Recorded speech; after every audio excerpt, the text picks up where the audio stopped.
I want to show you guys the Lattice shawl, and it has two sizes included in the pattern.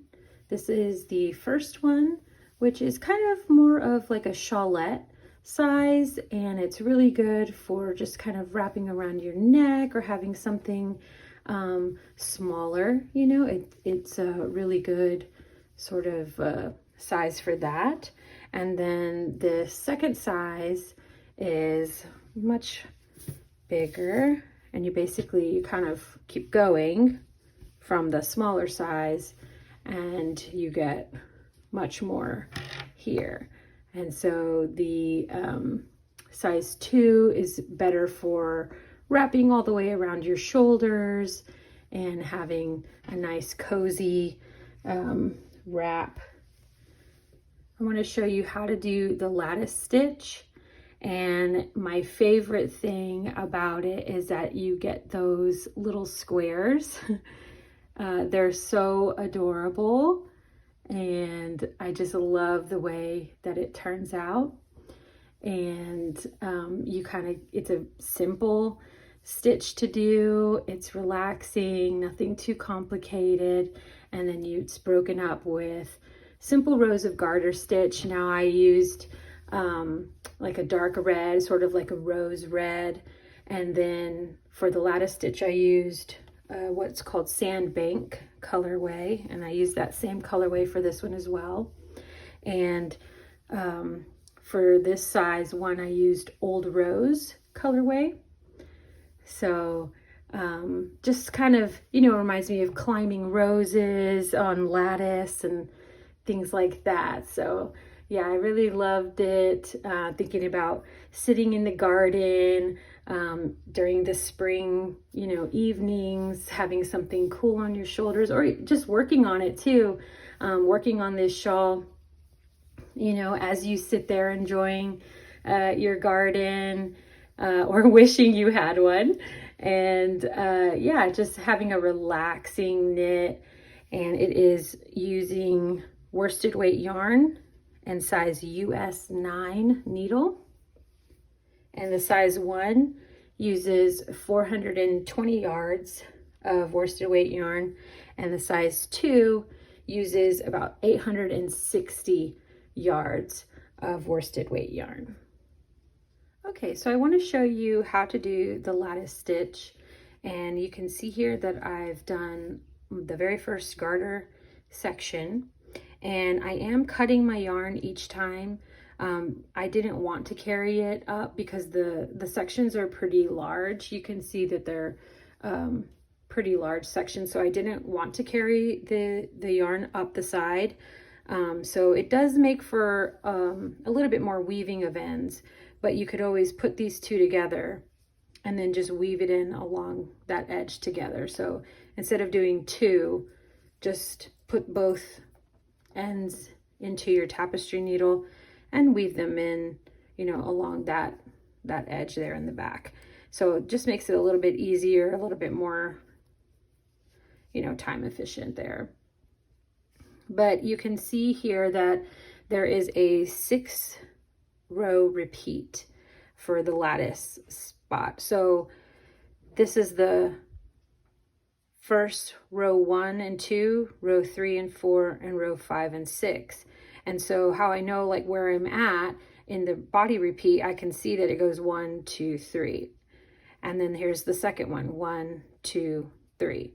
So you'll always have these coming from this edge here, and you'll know where you're at. So that first one will be right up against the edge. So I know that that's my rows 1 and 2, rows 3 and 4, row 5 and 6. So that's one repeat there.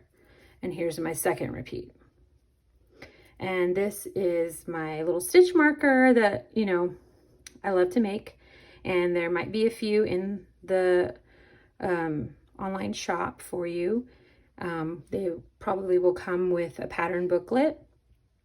So if you like to have like a matching stitch marker, then maybe you should check that out. And I do. I like having a matching stitch marker. I think it's kind of fun. It's kind of like having jewelry for your knitting. So, okay, let me show you how this goes, how this lattice stitch goes. So I'm going to begin my row here, and then we're going to yarn over, knit 3, and then that first stitch, I'm going to pass it over the last 2 stitches. So what I should see is the yarn over still there, and then a straight crossover.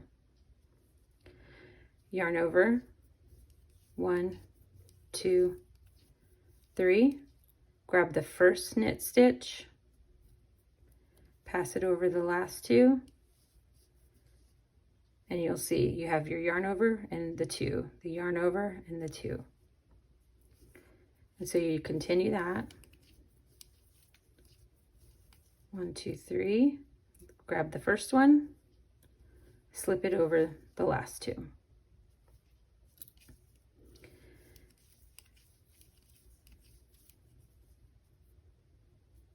I like to make sure that I'm working toward the end of this needle, and I use my finger to kind of hold that stitch that I want to grab so that it's not sliding around.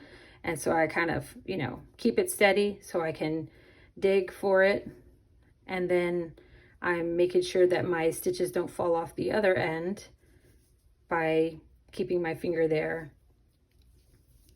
1, 2, 3. Grab the first one, slide it over the last 2. So on your row, you should see yarn over with the 2, yarn over 2, yarn over 2, yarn. That way you can check and see, okay, have I done, does it look the way it is? And also these will line up with the previous yarn over from the row below. So you'll know, okay, because if it's off over here, you will be able to tell right away and you can go backwards. So let me show you how to undo this stitch in case you make a mistake. I've make plenty of mistakes, and sometimes I'll knit 4 and not realize it. And so I'll have like an extra stitch. So to undo it, what I normally do is grab that one and place it back on there. And then you can go back to the way you came. Or you can grab the stitch from underneath and then slide it toward the end and then catch that passed over stitch on your needle. Pull that one out. Pull that one out. And now you're back where you were, and undo your yarn over. I'll show you that one again. I'm going to grab the stitch. You can see it here. I'm going to grab it from underneath, and then I'm going to slide my needle to catch that one that I've passed over. Okay. And then just undo them as you go. So it's up to you. You can even pass that stitch onto your needle to begin with, and then just go backwards from there. 1, 2, 3, like that. So just whatever you feel is more comfortable to undo it. Going backwards in knitting is just part of the process.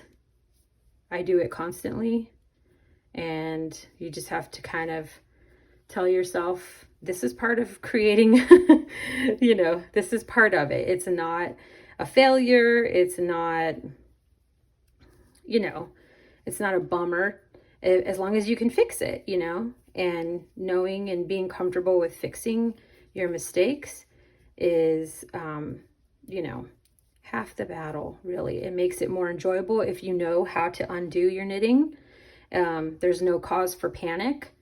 There's, you know, no cause for disappointment. You just go, oh, that's okay. I'll just go back and undo that.